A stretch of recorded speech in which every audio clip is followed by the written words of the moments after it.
रायकिया बस स्टाण्ड उच्छेद प्रक्रिया विरोध करी बीडीओ को घेरिबा सहित राजरास्ता को ओह्लैबे बोली चेतावनी। कंधमाल जिला रायकिया बस स्टाण्ड दुकान बजार उच्छेद को विरोध करी रायकिया बस स्टाण्ड थिबा प्राय 200 रु ऊर्ध्व व्यवसायी माने सकाळ दुकान बजार बंद रखिबा सहित ठाकुराणी मंदिर परिसर रे बैठक अनुष्ठित करथिले। एहापर समस्त व्यवसायी माने ठाकुराणी मंदिर ठारू एक नीरव पदयात्रा रे ब्लॉक को जाइथिले। रायकिया गोष्ठी उन्नयन अधिकारी सीमांचल मंडल को अभियोग जणाइथिले जे जदि बस स्टाण्ड रु दुकान बजार उच्छेद करा जाउछि तेबे 200 परिवार 2000 लोक क्षतिग्रस्त होउछंती, सेमानकर जीविका हराउछंती। ଏହା ଉପରେ ଗୁରୁତର ସହ ବିଚାର କରିବା ପାଇଁ ଅଭିଯୋଗ କରିଥିଲେ। ଯଦି ବସ୍ ଷ୍ଟାଣ୍ଡ ଦୋକାନ ବଜାର ଉଚ୍ଛେଦକୁ ରୋକା ନ ଗଲା ତାହେଲେ ରାଜରାସ୍ତାକୁ ଓହ୍ଲାଇବୁ ବୋଲି ଚେତାବନୀ ଦେଇଛନ୍ତି ବସ୍ ଷ୍ଟାଣ୍ଡର ବ୍ୟବସାୟୀ ମାନେ। ଶୁଣନ୍ତୁ ସେମାନଙ୍କର ପ୍ରତିକ୍ରିୟା।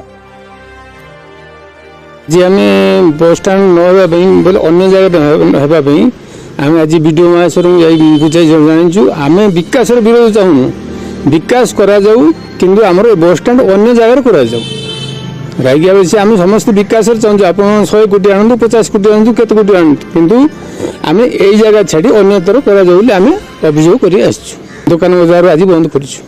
समस्यार कारण होची एई बस स्टैंड होची पूर्वर हाट पदा थिला जहा सेटलमेंट दखल रे हाट पड़िया पंचायत अधीन रे अछि ओ आमटू पंचायत से जगार टैक्स नउछि किंतु तहसीलदार आमको नोटिस करी ए जगह तुम ओएसआरटीसी रो जबरदखल करछो छाड़ बोली कहउचंती।